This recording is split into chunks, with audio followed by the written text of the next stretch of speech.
Welcome to Channel 3 News for this special report on the Artemis II space launch. So earlier today, about 4 or 5 hours ago, the Artemis II had launched from Florida, and it's doing a trip around the moon, and it's coming back. It's going to take a 10-day trip. And let's take a good look at it here. It's quite amazing. 9, 8, 7, RS-25 engines lit. 4, 3, 2, 1, booster ignition, and liftoff. The crew of Artemis II now bound for the moon.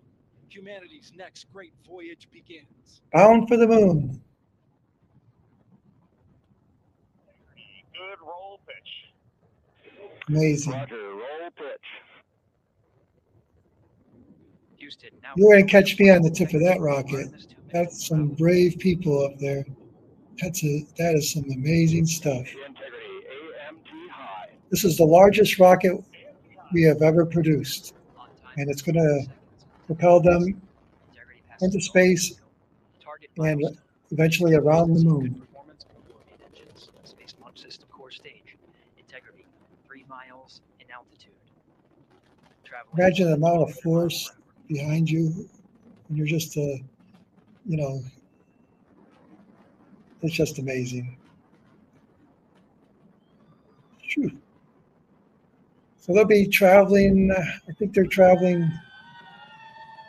traveling at least 25,000 miles an hour once they get up into space. Mission elapsed time, passing 1 minute, approaching max Q. On, pounce fully on. Look at the force coming out of there, the flames, the fuel that's being burned. When you watch this, you got to think to yourself, there's got to be a better way. But you got to hand it to these guys. These guys are more than 2,600 miles per hour. simply amazing.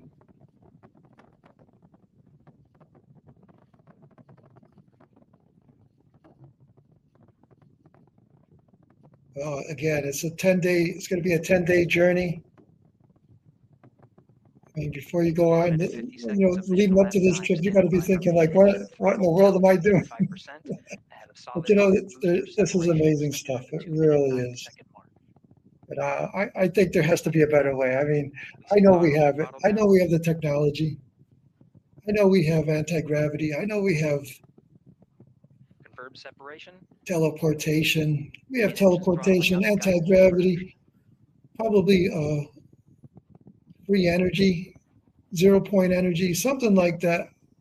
But this here, regardless, is amazing. This, if you were a kid and you jumped off a ramp with your bike, when you were a young kid, this is obviously way beyond that. And we haven't been to the moon since 1972. It's been upper stage confirmed in a ready state ahead of 50 some years, 50 some years since we've been to the moon. Now this ain't going to land on the moon, it's going to go around the moon. But this is in preparation for a trip to the moon. So it's quite a special thing they're doing here. I think right now they're approaching either 5,000 miles an hour or 10,000 miles an hour. Standing by for launch abort system jettison. And once you get into space, it may not matter how fast you're going. You're not having the same friction. So 25,000 miles an hour, which is their ultimate speed, I think, on this trip. Might not feel like much, but I think once they get into space, they're going to be coasting at 3,500 miles an hour. Into the flight of Artemis II, Wiseman, Glover, Cook, and Hansen cross the boundary to space with good comm checks. GPS Launching signals out of acquired Florida. after last jettison, now working on internal checks to NASA verify is accuracy. doing this one, and Dynamics officer analyzed the time of main engine cutoff, confirmed in 8 minutes 2 seconds, time of MECO. And again, this is quite amazing. It looks like they're pretty much in there. They're out into the space almost. They haven't detached from all of their rocketry, but simply amazing. They're 4 minutes into this flight. And there you see the view of the Earth. GPS processing. Okay, ladies and gentlemen, Stan, we see the same, and we have a beautiful moonrise. We're headed right at it. they're heading right at the moon. They see the moon. They're heading right at it.